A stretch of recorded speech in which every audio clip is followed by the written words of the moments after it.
do is adore you all of the time. I like to.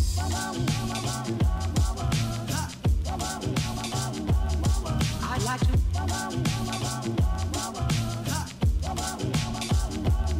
I like to love you every day. I like to love you. Welcome to the video. This one, it's going to be a good one. I'm going to help you buy either your first car or your second car or your 20th car.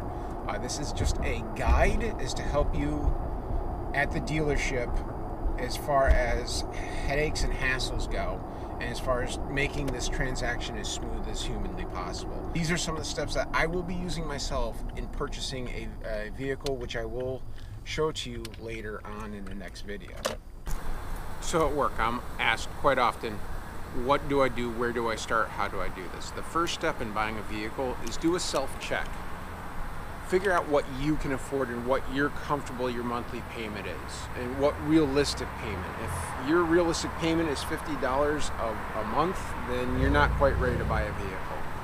Figure out what your realistic expectations are as far as what your monthly payment can be. Now, for every $5,000 you borrow, it's roughly about $100 a month in payment on a 60-month term.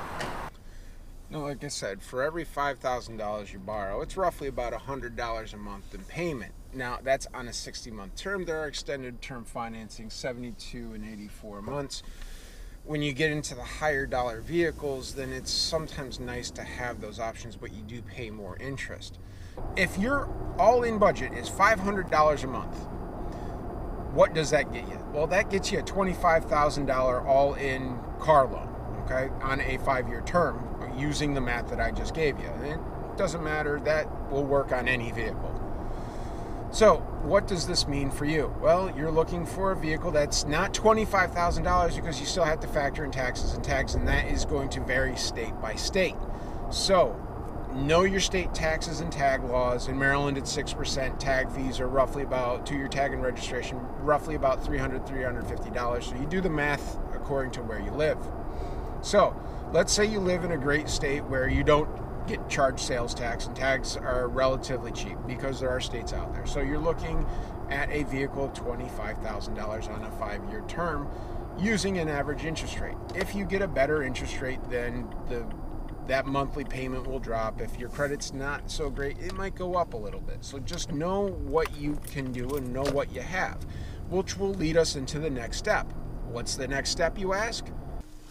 So the next step is a credit check. Okay, I'm not talking about Credit Karma or any of those places that you can check your credit. I'm talking actually go to your bank, go to your credit union, and have them run your credit and apply for a loan at that point in time. They will tell you, based upon your credit score and based upon your income, what they will approve you for. So it's a very non-invasive way to go about it, so you don't get all wound up at the dealership, get all hyped up, and then get jammed into finance at that point in time and possibly getting into something you really shouldn't be getting into. Check with the credit union when you haven't even looked for the car, so you can keep a little bit more of a level head. So they will tell you what amount you're able to afford, and they will tell you the interest rate. They will give you a pre-approval letter at that point in time. At that point in time, you can go to any dealership within their parameters and you can purchase whatever you want. Some credit unions, some banks will confine you to a region, a 5-state region or a 6-state region. They're not going to let you go across country to purchase a vehicle. They want you to keep it within 5 or 6 states. I have personally run into that myself. So with that being said, now you're ready to go on to the next step. Now that you know what you can afford, now that you know you're approved for, now it's time to hit the internet. Now use the buying services that you're probably already signed up for that you don't know that you actually are signed up for. Do you have a Costco card or a Sam's Club card in your pocket? They have buying services for that for their members. So check it out. Even your credit union is probably linked. And majority of them are linked actually through one buying service. And it's all powered by the same. It's all powered by TrueCar. Check with your buying services. And then also check the dealership's websites themselves. Now from there, depending if you're buying new or used, you get a really good feel for what the prices should be on the vehicle. Once you figure out what prices you're comfortable with, contact the dealers, ask them for the on-the-road price, ask them for what everything will be. Once you find the vehicle you're looking for, once you agree upon the price that you want to pay, which you can do everything on the internet, then and only then at that point in time, go to the dealership. Now let's assume that you found the perfect vehicle. You found the price that you want to pay. You have your pre-approval letter in your back pocket. You know what everything's going to be.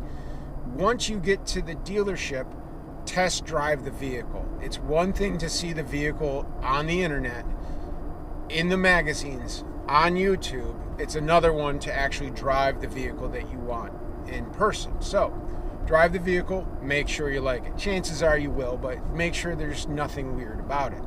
Do a thorough walk around. Make sure there's no unexpected damage. Once all that has been performed, at that point in time, sit down the dealership. You've already told the dealership more than likely that you're already pre-approved, everything's good.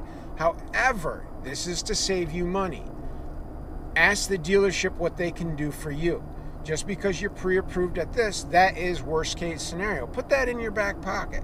Find out what the dealership can offer you. In my case, I was pre-approved for X at a certain rate. When I went in and purchased the vehicle, I said, look, I am pre-approved for X at a certain rate, which more than covers for what the vehicle I purchased. Is there anything that you can do for me? If you can do better, I will go with your financing. Lo and behold, they're able to save me a 0.5 point of interest on my loan, which came out to be roughly almost $10 to $15 a month. I can't remember exactly, but still, that's less money I'm paying the bank. I don't care where the money goes because the monthly payment's going out. I don't care what bank it goes to. It's not detrimental to your credit. Everything will come back to normal. It's normal to shop interest rates just like you shop dealers and shop for cars. On a side note, speaking of shopping for cars, and I know this is bouncing a little bit, you may find a car and it might be $100 more all the way across town than the one right in your backyard. My recommendation is you get what you paid for. Go with the local dealer. Spend the extra $100, go with the local dealer at that point in time. What that gives you is that gives you accountability and easier access for you. If something were to happen, if something were to go wrong with the vehicle that you purchased and you need to bring it to the place that you purchased, it's a lot easier to bring it to your backyard than it is to trek all the way across town. Now, yes, let's say you bought a new car and it's covered under warranty. Yes, they will cover you, any Toyota dealership, any Chevy dealership, Ford, so on, etc. They will cover you across country. However, it is easier and faster if your name, everything is already in the system. They already know what everything is via VIN number, and everything's in the system. They know exactly what you have and what needs to be done. It's just a convenience thing for you. I'd recommend going with the closest dealer that you can find to your house with the vehicle that you're looking for. Let's say the dealership was able to get you better financing. Listen to what they have to offer you. Again, your credit union will offer you GAP. Your credit union will offer you insurances. See what the dealer has to offer you. If it works out, it works out. If it doesn't, it doesn't. Now, when you get into finance, make sure you stick to the homework and the plan that you did prior. You figured out in step 1 what you can afford without any attachment to any vehicle. It's very easy to say, yes, I can only afford $500, but this is only $575 a month. Well, that extra $75 sometimes can be a little harder to come to, and it's easier to say yes to the extra $75 in the moment than it is when there wasn't any vehicle there. Stick to your plan, okay? If the vehicle doesn't work out, if it's too much money, walk away, save the money you're looking, save the extra money you need to get to the payment you want. It's easier to fit your budget to the car than the car is to your budget. basically what I'm saying is you'll be happier in the long run if you save a little bit more money, put the money down, and get exactly what you want versus compromisation. No, that's not a word. Instead of compromising. That's the word I'm looking for. So I hope you found everything helpful. Again, these are just tips that I recommend. It may work for you, may not, but I found in the years of experience I have with the auto industry, if you follow these guidelines, this should make your auto buying experience a little easier. You'll know what to expect, you know what to look for, and you'll be a little bit more educated. Now, I would not tell you guys to do anything that I have not done myself, and these are actually what the guidelines that I use to purchase a vehicle that is actually right behind this camera. It is a vehicle I've always wanted. It is a vehicle that I was fortunate enough to purchase, and it is a vehicle that I will reveal to you on the next episode. However, I will do a cold start on this vehicle so you guys can hear it. Until next time, thank you much for watching. If this is your first time stopping in, please subscribe, give me a thumbs up, and until next time, go out and do some stuff.